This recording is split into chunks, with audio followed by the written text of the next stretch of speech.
नमस्कार, आप देख रहे हैं इंडियाज वर्ल्ड। मैं हूं नगमा। इंडियाज वर्ल्ड के इस एपिसोड में इस हफ्ते हम बात करेंगे कृषि कानूनों की, जिसके बारे में प्रधानमंत्री ने ऐलान किया और कहा कि इन तीनों कृषि कानूनों को वापस लिया जाएगा क्योंकि वो किसानों को समझा नहीं पाए कि कृषि कानूनों का फायदा क्या है। अब इसके बावजूद किसान जो हैं वो टिकरी सिंघू बॉर्डर पर बैठे हुए हैं। अलग अलग जगहों पर भी धरना और आंदोलन जारी है।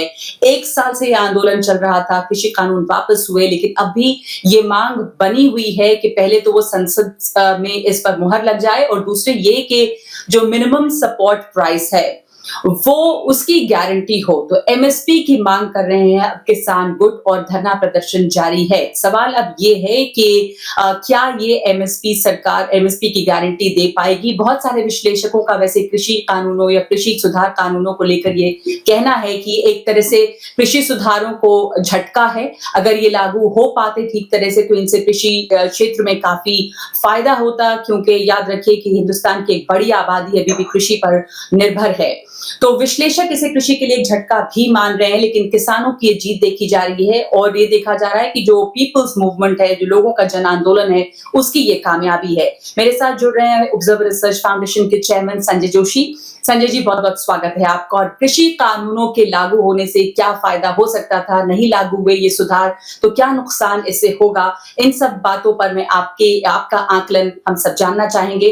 तो पहला सवाल ये समझना चाहते हैं कि ये जो कानून थे कृषि सुधार के, इसमें गलती कहां पर थी। बहुत सारे विश्लेषक ये कहते हैं कि सुधार तो चाहिए ही चाहिए कृषि क्षेत्र में, लेकिन जिस तरह से एक ऑर्डिनेंस के जरिए लाया गया वो गलत था।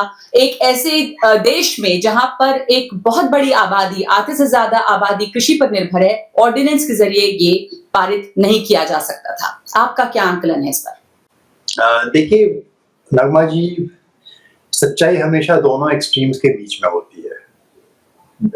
और वास्तव में अगर इस पूरी स्थिति को देखें तो जो आपने बात कही कि कृषि कानून की आवश्यकता थी, कृषि में सुधार की आवश्यकता थी, इस बात से कोई भी इनकार नहीं करता है। हालांकि किसान भी नहीं करता है, वो भी कहता है कि कृषि में सुधार होना चाहिए, लेकिन कौन क्या सुधार चाहता है उसमें भिन्नता है। तो आज किसान खड़ा होकर कह रहा है कि हमको एमएसपी दे दो, कृषि सुधर जाएगी। तो मामला वास्तव में इतना आसान नहीं है। और कृषि कानूनों के बारे में जो गलती हुई, आपने बिल्कुल सही फरमाया। जिस ढंग से इसको इम्प्लीमेंट किया गया उसमें बहुत बड़ी कमियां रही। हमने पिछले साल भी डिस्कस किया था कि जिस ढंग से ये कानून लाए गए उसमें बहुत भारी कमियां थी। देखिए 5 जून को 3 ऑर्डिनेंस प्रोपगेट किए गए। 5 जून कोविड के बिल्कुल बीचों बीच ऑर्डिनेंस आता है। कौन सी ऐसी इमरजेंसी थी, और ख्याल रहे कि कानून आज तक इम्प्लीमेंट नहीं हुआ। ऑर्डिनेंस आता है किसी इमरजेंसी सिचुएशन के लिए। तो ये गवर्नेंस बाय ऑर्डिनेंस किसी भी सरकार के लिए, और किसी भी मैं कहूंगा कि एक प्रजातंत्र में किसी भी सरकार के लिए सही रास्ता नहीं हो सकता। तो जो पार्लियामेंट को शॉर्ट सर्किट करने की पूरी प्रक्रिया शुरू हुई। 14 सितंबर कानून पार्लियामेंट में आते हैं, 3 दिन के अंदर पास हो जाते हैं। 3 दिन लोकसभा, 3 दिन राज्यसभा, कोई बहस नहीं, ऑपोजिशन वॉकआउट करता रहता है। तो जो बहस वास्तव में कानूनों के मसौदों को लेकर के एक सेलेक्ट कमेटी में होनी चाहिए थी। पार्लियामेंट का प्रोसीजर है, सेलेक्ट कमेटी हर पहलू को देखती है, उसमें बाहर से लोगों के भी विचारों को सुनती है। तो ना वो प्रोसेस हुआ, ना पार्लियामेंट के अंदर डिबेट हुई। तो हुआ ये कि सारी डिबेट इन कानूनों के बारे में सड़कों पर हुई, एजिटेशन के दौरान हुई, ट्विटर पर हुई। ट्विटर पर घमासान होता रहा। जिसको ना लफ्ज चलाना आता है ना कुछ चलाना आता है, वो लगे हैशटैग्स की लड़ाई छेड़ने ट्विटर पर। तो तरह तरह के हैशटैग घूम रहे थे, एक दूसरे पर प्रेशर डाला जा रहा था। तो दोनों पक्षों की इसमें मैं कहूंगा गलती रही है। और हाँ, ज्यादा गलती इम्प्लीमेंटेशन के मामले में, और कानूनों को जिस ढंग से लाया गया उसमें, क्योंकि पहल सरकार की थी तो सरकार को इसके लिए दोषी ठहराना जरूरी हो जाता है कि ये प्रोसेस बिल्कुल गलत था। देखिए सुधार कैसे हो, सुधार किस प्रकार से लाया जाए, सुधार लाने की प्रक्रिया होती है। देखिए कानून लाने से सुधार नहीं हो जाता। कानून कोई जादुई छड़ी नहीं है कि आपने घुमा दिया और अगले दिन, भारत में तो अगर आप देखें हजारों कानून है, महाराष्ट्र स्टेट अकेले में हजारों कानून है। तो ऐसे में अगर आप सिर्फ सोचें कि कानून ला करके कृषि का हम पूरा परिवर्तन कर देंगे, ऐसा नहीं हो सकता। तो मैं कहूंगा कि नियत पर शक जो लोगों को हुआ, इसी वजह से हुआ कि क्या नियत नेक है, क्या चाहते हैं। तो जब तक कम्युनिकेशन नहीं होगा, जब तक लोगों को जो वास्तव में स्टेक होल्डर्स हैं, जो किसान हैं, जब तक उनके बात समझ में नहीं आएगी और किसानों को बेवकूफ समझा जाएगा कि उनके कुछ समझ में नहीं आता, उन्हें तो कुछ नहीं आता, हम सब चीज बताएंगे, हम लोग नॉर्थ ब्लॉक में बैठे हैं, हम कानून हम जानते हैं कैसे होगा। तो ये जो पूरा एटीट्यूड था, ये एटीट्यूड सरासर गलत था।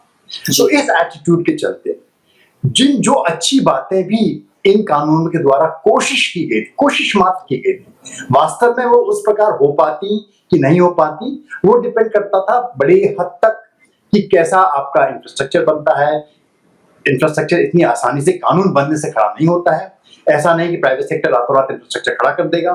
तो एक बहुत बड़ा जो कमी दिख रही थी इन कानूनों में, इस प्रोसेस में, उसी कारण से इनको आज वापस लेना पड़ा है। और वास्तव में जो लोग कहते हैं कि सुधारों के लिए बहुत अच्छा नहीं है, सही कहते हैं, सुधारों के लिए बहुत अच्छा नहीं है, क्योंकि ये जो पूरी एक तरह से डिबेट है वो पटरी से उतरती हुई नजर आ रही है। जी। अब ऐसी क्योंकि देखिए चुनाव भी आ रहे हैं, चुनाव यूपी में आने वाले हैं, अब ऐसी डिमांड उठने लगी है, जैसे एमएसपी को लेकर की डिमांड उठने लगी है। और एमएसपी ऐसा मुद्दा है जो कि बड़ा पॉपुलिस्ट मुद्दा है।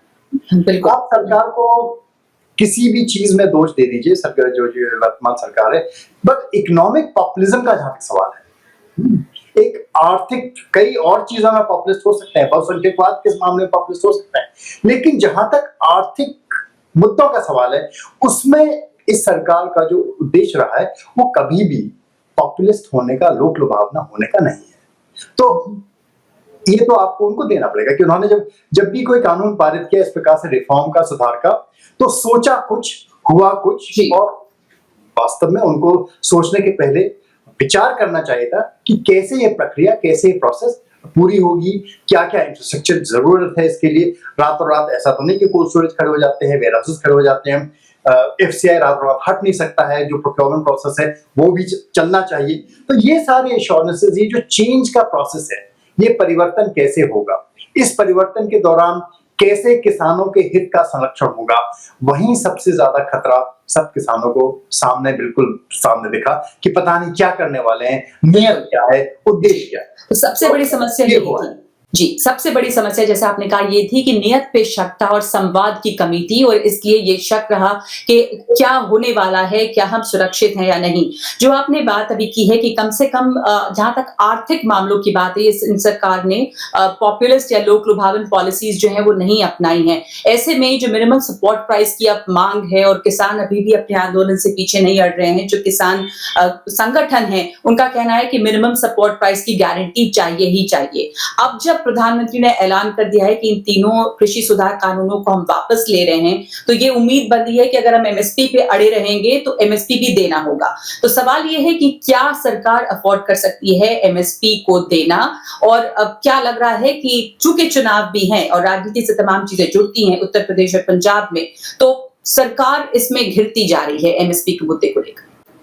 देखिए, एमएसपी का मुद्दा तो अब राजनीतिक बन चुका है और चुनाव में खूब जोर शोर से इस मुद्दे को उठाया जाएगा।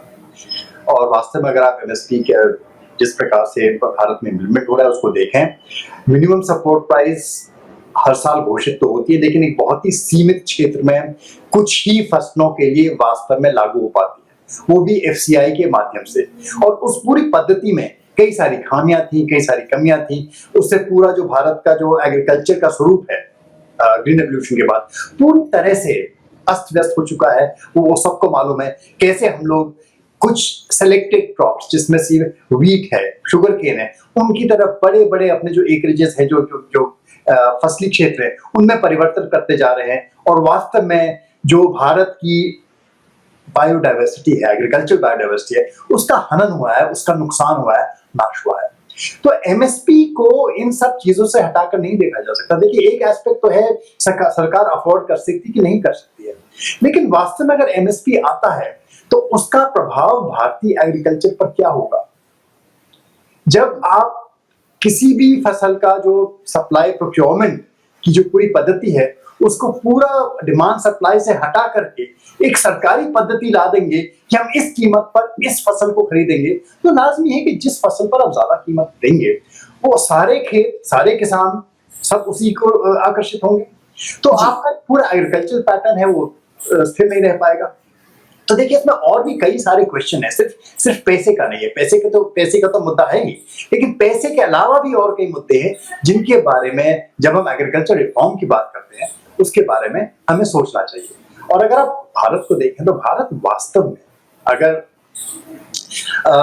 ये जो भारत का जो एग्रीकल्चर है, देखिए एग्रीकल्चर जो हमारी जो धरोहर है, कृषि की धरोहर, ये तो 6-7 हजार साल पुरानी है।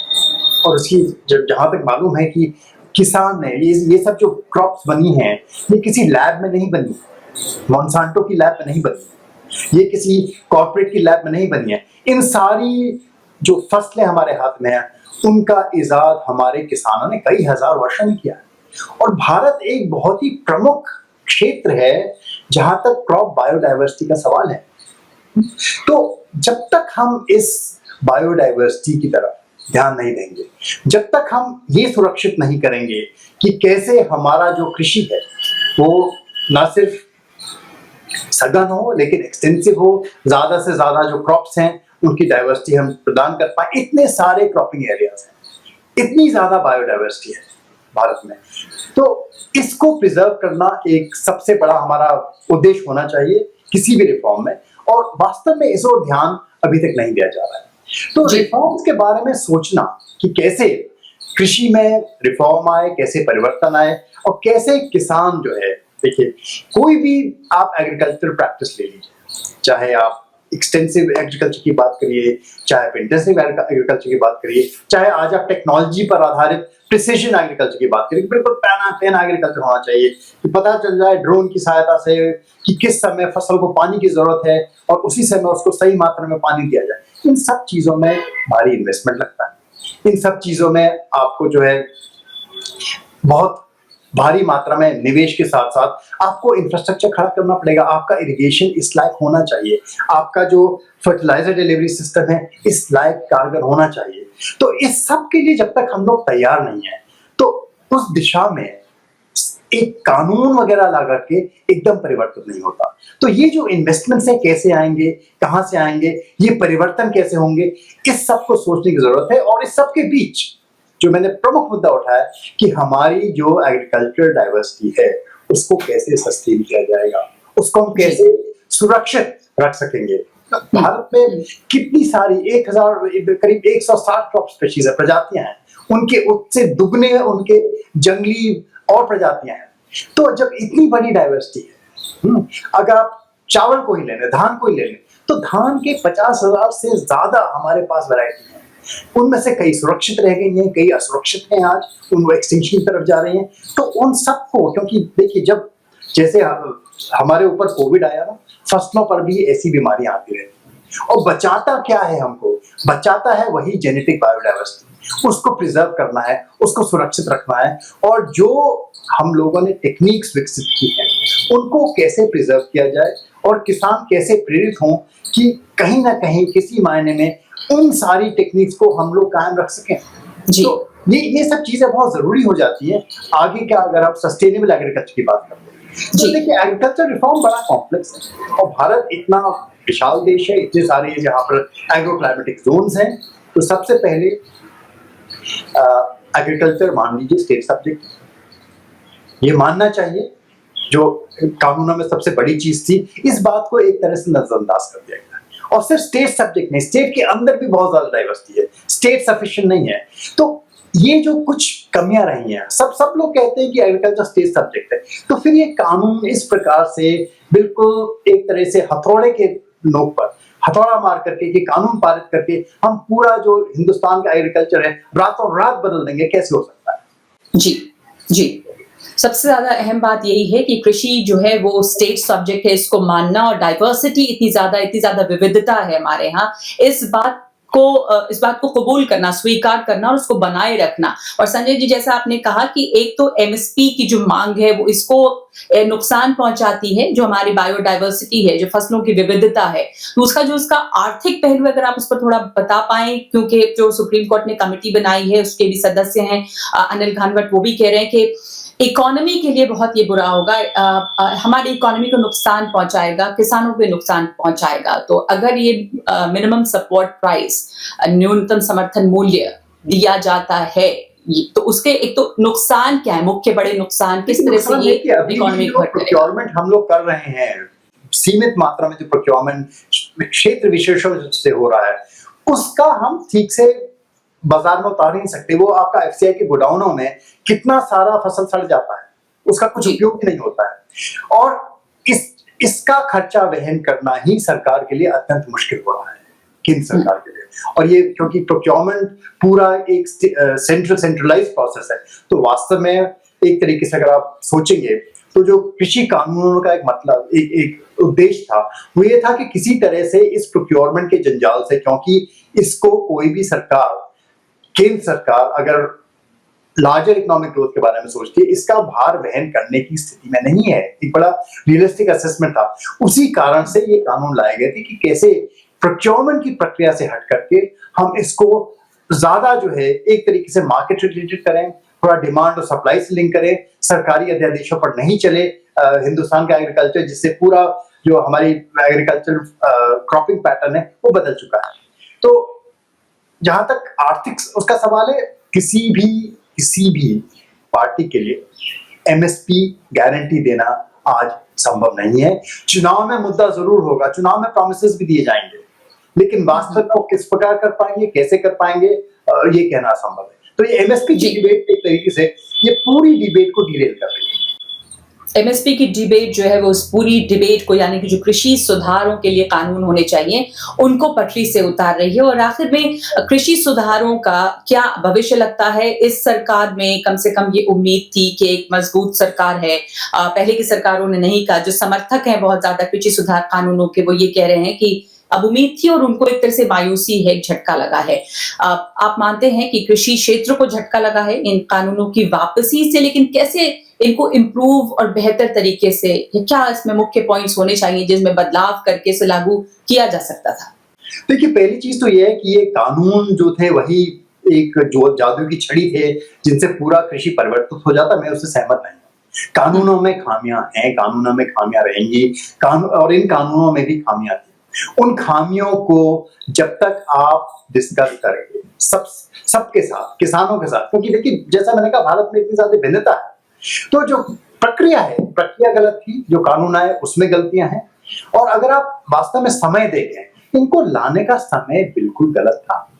कोविड के दौरान ये लाए गए, और बहुत सुंदर आंकड़े अगर आप देखें 2018, 19, 2019, 20, 2020 भारत पर कोविड का प्रभाव सिर्फ कृषि अकेला क्षेत्र था जिसने वास्तव में भारत की इकोनॉमी को कोविड से उबारा है जी। और ये स्वयं कृषि मंत्रालय मानता है, लोकसभा में जवाब दिए, उसमें कहा गया है 18-19 में जो कृषि का अगर जीडीपी में आप भाग देखें वो 17.6 था, और लगातार कई वर्षों से गिरता आ रहा है। एक समय 50% हुआ करता था। भारत का जो पूरी अर्थव्यवस्था है वो 50% कृषि पर निर्भर करती थी। ये गिर करके शने 17.6 आ गया और लगातार गिर रहा था। 2019-20 में पहली बार ये 18.4 हुआ, बढ़ा, और 2020-21 में 20 को पार कर गया। तो अब देखिए, कृषि का जो सब कह रहे थे कि कृषि का जो भारतीय इकोनॉमी में इंपॉर्टेंस है वो कम होगा, कम नहीं हुआ। कोविड दौरान इसकी महत्ता अधिक हो गई और बढ़ी, और भारत को अगर किसी ने अफलोट रखा है, तैरते हुए रखा है कोविड के दौरान, तो वो हमारा किसान है। ये हमें नहीं भूलना चाहिए। तो इस वक्त आप क्यों रिफॉर्म की बात कर रहे हो? क्यों ये जो पूरा जो एप्पल कार्ट है इसको उलट पलट कर रहे हो? रिफॉर्म के लिए समय आएगा। एक बार कोविड से पहले उभर जाइए, अच्छी तरह से बहस करिए इसके बारे में, किस प्रकार के कानून लाने चाहिए, किस प्रकार की भिन्नता, जो भारतीय कृषि की भिन्नता है वो सुरक्षित रह करके, प्रिजर्व रह करके, स्टेट्स को कॉन्फिडेंस में लेकर के, और स्टेट्स सिर्फ स्टेट्स नहीं, आपको स्टेट्स के अंदर भी जो हमारी एग्रो क्लाइमेटिक जोन्स है उसके अंदर भी बहुत सारा डाइवर्सिटी है।